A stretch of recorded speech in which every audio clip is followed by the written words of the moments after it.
Pourquoi l'entreprise est ici, à Parigny-sur-Bray, dans les arbres, ici, dans la campagne? Tout simplement parce que je suis né ici. Une petite ferme qui est à côté, là, la Cantinière, où donc mes parents ils faisaient donc, une petite ferme où ils faisaient donc de la polyculture et du maraîchage.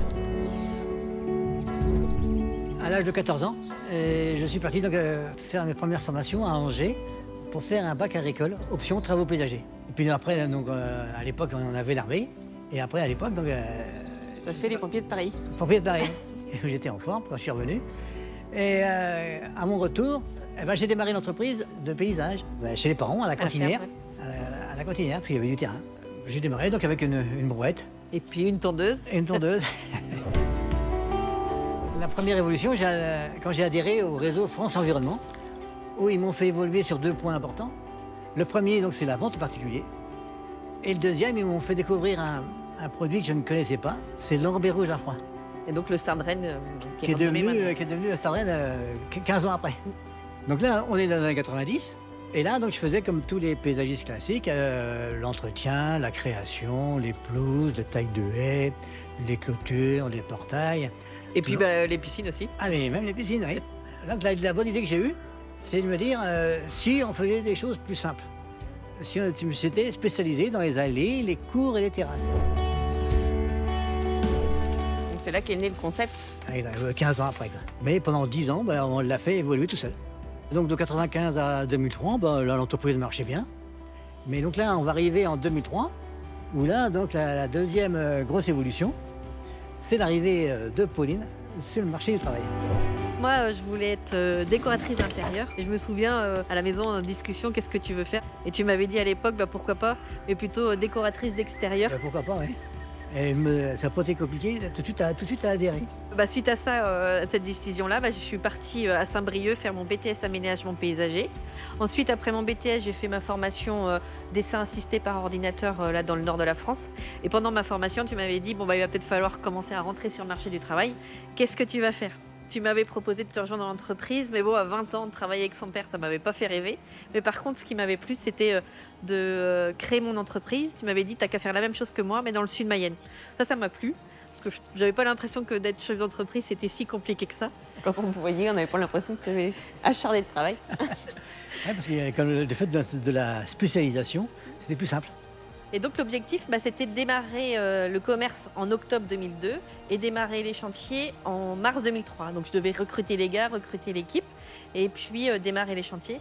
Donc ça n'a pas été une année facile, les difficultés oui, ça a été quand même assez dur, de recrutement et tout. Pas facile. Mais malgré tout, en fait, au bout d'un an, ça a fonctionné. L'entreprise était bien démarrée. J'avais trouvé des clients, j'avais des chantiers qui étaient réussis, les clients satisfaits. Et donc, grâce à ça, en fait, grâce à mon démarrage, parce que pour être franchiseur, il faut avoir un site pilote, une entreprise qui marche bien, et puis l'avoir dupliqué une fois. Montrer que c'est possible de dupliquer l'entreprise pour pouvoir lancer un réseau. Et c'est suite à cette première année que ça t'a donné l'idée de lancer en franchise. Ben oui. Donc là, en 2004, je suis allé au salon de la franchise, où j'ai rencontré des consultants qui m'ont aidé donc, sur les contrats et sur le concept. Et ensuite, donc, on a cherché des franchisés. Et donc, on a démarré 4 en 2005, 6 en 2006, et après 10 par an. Puis ça, tu l'as pas fait tout seul, tu l'as fait grâce à ta fidèle assistante, maman, qui t'a toujours aidé dans l'entreprise et qui t'a aidé à démarrer le réseau. Bien sûr, on n'en parle pas assez. Catherine m'a beaucoup aidé au démarrage. Et donc là, après, donc, en 2011, l'arrivée donc, de Camille.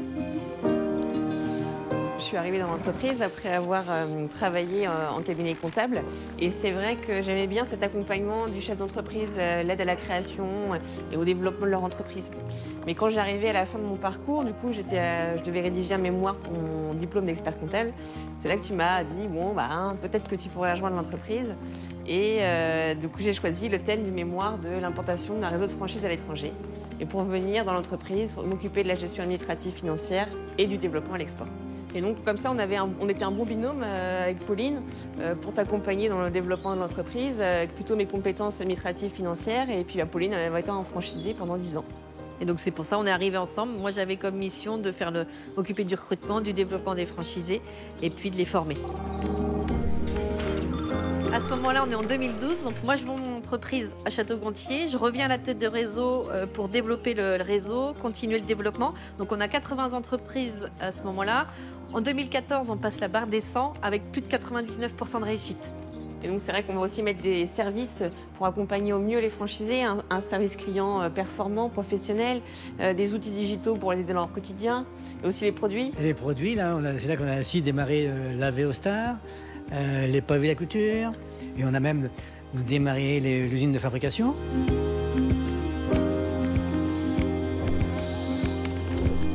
En 2019, notre volonté, c'était d'élargir la gamme qu'on proposait à nos clients. Et donc, on a confié le développement du réseau Daniel Moquet Sinvo Clôture à Laurent Minguet pour pouvoir faire des clôtures, des portails et des pergolas chez les particuliers.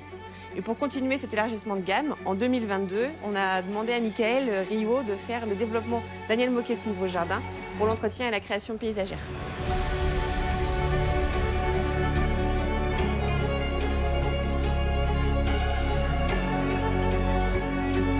Et aujourd'hui, donc, on arrive à près de 400 entreprises en France, donc c'est pas rien quand même. On est très fiers d'avoir réussi ce challenge, hein. Mais je suis aussi très satisfait de voir des franchisés qui réussissent. C'est ma plus grande joie dans un système gagnant-gagnant.